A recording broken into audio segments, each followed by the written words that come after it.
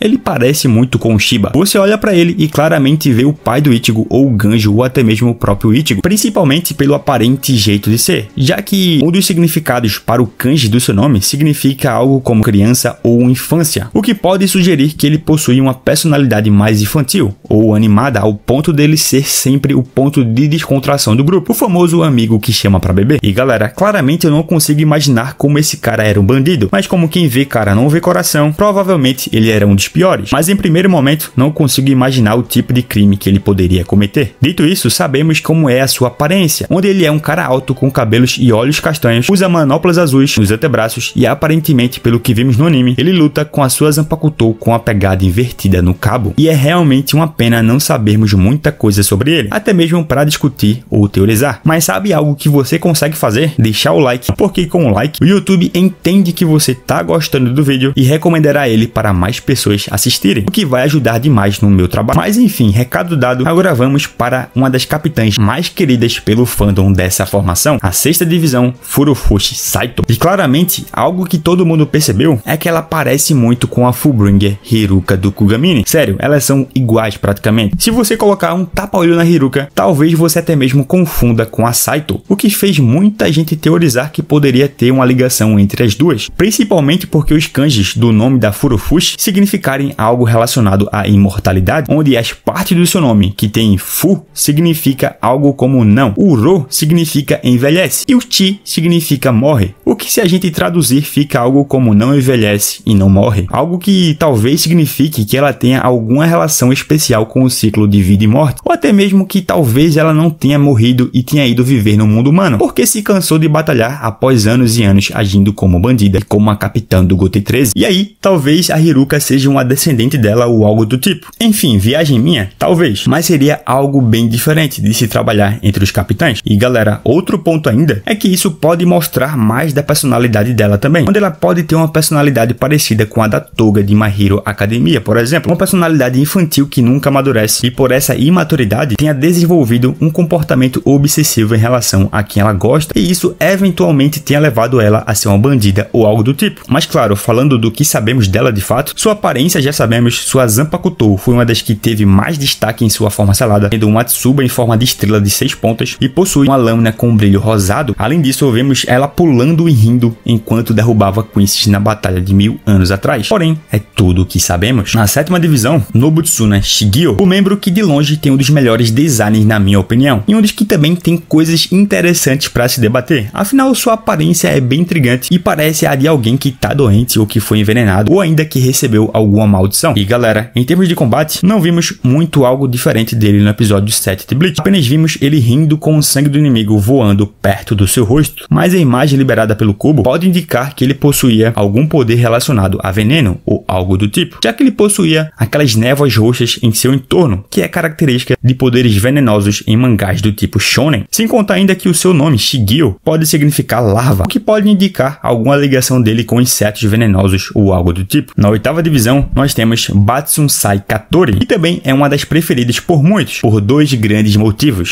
Ela usa óculos, e se tem uma coisa muito bonita bonita é mulher de óculos. E 2, aparentemente conhecemos a sua Shikai. O quê? Achou que eu ia falar de outra coisa? Mente poluída, rapaz. Vocês sei não, hein? Mas enfim, Batsunsai lembra muito um integrante do clã Easy, que é inteiramente composto por mulheres, já que os homens que casam com as mulheres desse clã eventualmente morrem, algo que me fez teorizar que talvez com o passar dos anos ela tinha fundado o clã Easy ou algo do tipo. Porém, se a gente lembrar bem de todo o plot em relação ao clã e os poderes da Zanpakuto dele, creio que descarta completamente essa ideia, até porque provavelmente é um clã que deve existir há mais de 1000 anos também. Além disso, vimos sua Shikai provavelmente e ela assume a forma de uma longa Naginata. E galera, a poderosa capitã da 8ª divisão a usou para partir um Quincy ao meio facilmente. E o kanji no seu nome Katori significa punição. E a partir disso eu creio que, apesar da sua aparência, ela pode ter uma personalidade vingativa e pode talvez ter decidido matar todos os homens que machucaram seu coração. Porém, por causa dessa personalidade dela, ela talvez tenha levado isso ao nível doentio e começou a matar vários homens por motivos bestas em alguns casos. E seguindo com a 9ª divisão, nós temos Entetsu Kumoi, e o kanji do seu nome significa algo como fumaça de ferro, algo que pode fazer ligação com a sua personalidade e explicar porque ele bizarramente tem dentes de ouro grudados na sua boca, algo como se ele gostasse de torturar as pessoas para tirar algo valioso delas, como os dentes de ouro que ele exibe ou algo do tipo. Além disso, vimos também a sua Shikai, que assume a forma de um kanabo fino, composto por uma haste azul cravejada de anéis, uma tsuba redonda e prateada e uma alça azul que vimos ele usando para esmagar a cabeça dos Quincy's do exército de Yūrabara 1000 anos atrás, o que nos leva à 10ª divisão, com Furouki Otogawa. E galera, acredito que ele é um dos que menos tem algo para se comentar, porque além da sua aparência e chapéu de palha, ele parece um personagem bem comum, tirando o fato de talvez termos visto sua Zanpakuto liberada na batalha contra os Quincy's no anime. E parece que ela tem uma forma meio de gancho na ponta, algo que parece muito com a Zanpakuto da Lilinette. Porém, eu posso estar vendo coisas e seja só a maneira como enquadraram ela na tela. Mas enfim, o kanji e seu nome é relacionado à chuva, algo que pode indicar que ele passou por uma tristeza profunda em seu passado e a partir daí decidiu vingar a todos que o fizeram passar por esse trauma e eventualmente fez ele virar um bandido procurado pela Soul Society. E o chapéu de palha pode até ser de alguém que foi importante para ele ou algo do tipo, o que nos leva para a 11ª divisão, onde a capitã era Yashiro Unohana. A nossa querida primeira Kenpachi foi a primeira a ser recrutada para o grupo do Yamamoto. E aqui nós temos algumas coisas bem interessantes de se comentar sobre ela nessa época. Primeiro, sabemos que o nome dela era Yashiro Unohana, onde Yashiro significa 8000 estilos, algo que faz referência ao fato dela ser um mestre em luta com espada e conhece todos os estilos de combate que podem ser usados. E como a primeira capitã da 11ª divisão, foi ela quem definiu a base de tudo nessa divisão e como ela iria funcionar. Foi ela quem definiu que era necessário ter guerreiros fortes, foi ela quem definiu que seriam o esquadrão de combate da Seireitei e principalmente definiu como seria passado o nome Kenpachi para frente. E por isso todos os capitães dessa divisão foram conhecidos como os Kenpachi ao longo dos anos. Mas o mais curioso disso tudo é que a gente sabe que o principal nome que ela escolheu foi o Zaraki, enquanto ainda era uma criança, e finalmente passou o nome para ele no arco da Guerra Sangrenta dos 1000 anos. E aqui tem algo intrigante, porque no anime vimos que a Unohana tava com a cicatriz que o Zaraki fez nela, porém a gente sabe que a luta deles foi cerca de algumas centenas de anos antes da história principal de Bleach. Afinal, ela estava bem entediada quando encontrou ele pela primeira vez, e a 11ª divisão já parecia bem melhor estruturada, afinal tinha oficiais próximos ao local da batalha e tudo mais. Então eu creio que aquilo foi mais um erro de produção do anime mesmo, algo que foi bem recorrente aqui e ali nesse primeiro core de Bleach. E outro ponto importante de se comentar também é que não se sabe ao certo quando ela começou a praticar Kido de cura, mas como ela aprendeu com Tenjiro da divisão 0, provavelmente foi cerca de centenas de anos após a batalha contra os Quincy's, o que é interessante porque essa sede dela por batalha fez ela aprender a se curar para continuar batalhando, e também refletiu nas habilidades da sua Bankai, que cria um domínio de sangue que ela pode usar para lutar contra o oponente, que fica curando ela e o inimigo com uma cura extremamente aprimorada, algo que faria ambos lutarem entre aspas para sempre. E claro, eu sei que você deve estar pensando agora, mas a habilidade da Bankai dela não são os ácidos que corroem? E bom, existe uma polêmica em relação a isso porque o mangá não explica muito bem e o anime dá a entender que é algo figurativo, o fato do Zaraki estar derretendo, e eu debati isso mais no vídeo onde explico a Zanpakuto da Unohana como um todo, que também vai estar na descrição do vídeo, mas eu já te adianto que eu ainda acredito que ela corrói o oponente também, por causa da cura excessiva, o que é algo parecido que ocorre com as fontes termais do Tenjiro da divisão 0. Porém, é importante comentar que sim, a Bankai cura também. Fica muito claro isso no anime. E galera, outro ponto também é que em comunidades de Bleach da Europa ou até mesmo do Japão, a grande maioria já descartou a habilidade de corroer da Minazuki. Porém, como é algo que gera bastante debate aqui no Brasil ainda, creio que levantar esse tema é interessante. Então, depois que sair desse vídeo, se você tiver interesse, corre lá no vídeo da Zanpakuto da Unohana e tire as suas próprias conclusões. Mas enfim, seguindo com as duas últimas divisões, a 12ª divisão, Urin Zenjoji, e definitivamente essa divisão é a que mais tem personagens bizarros. Sério, acho que o mais normal é o Urahara, e ainda assim é bizarro de vez em quando. Mas falando do Zenjoji em si, ele é um homem grande, aparentemente acima do peso, que possui várias partes do seu corpo pintadas como mãos e rosto. E essa pintura fica em forma de U, algo que pode ter um significado, porém não temos como confirmar ainda. Além disso, no anime, ele literalmente esfregou a cara dos Quincy's um no outro de uma forma brutal, sério. Não lembro de algo tão pesado sendo mostrado com o uso das mãos em Bleach, algo que me faz pensar que talvez a Zanpakuto dele possa explorar esse lado bruto do personagem. E por último, a 13ª divisão, com Saizo Sakahone, de longe um dos mais interessantes do Gotei 13 original, principalmente porque ele já era velho, muito velho, há 1000 anos atrás. Então isso pode significar que ele era vivo desde os tempos antigos da Soul Society e deve possuir um conhecimento absurdo da história, algo que pode nos contar muito sobre os tempos mais antigos da Seretei, quem sabe até mesmo da sua criação. Outra coisa importante de se comentar é que o seu sobrenome, o Sakahone, é o mesmo nome da vila em que o Kitaki cresceu e provavelmente deve ter sido dado em sua homenagem, algo muito interessante e que agora nos resta descobrir o porquê disso. Bom galera, essas foram todas as considerações que eu tinha para fazer sobre o Gotei 13 original, os capitães mais poderosos da história de Bleach. E eu quero te perguntar agora, qual você acha que deve ser o melhor? Qual você acha que pode ter uma importância maior para a história? Além do Yamamoto e da Unohana, claro. E principalmente, qual você mais curtiu visualmente? Me conta nos comentários e bora debater, que é sempre a melhor parte. Bom, eu vou indo nessa. Obrigado a quem assistiu até o final. Valeu, falou!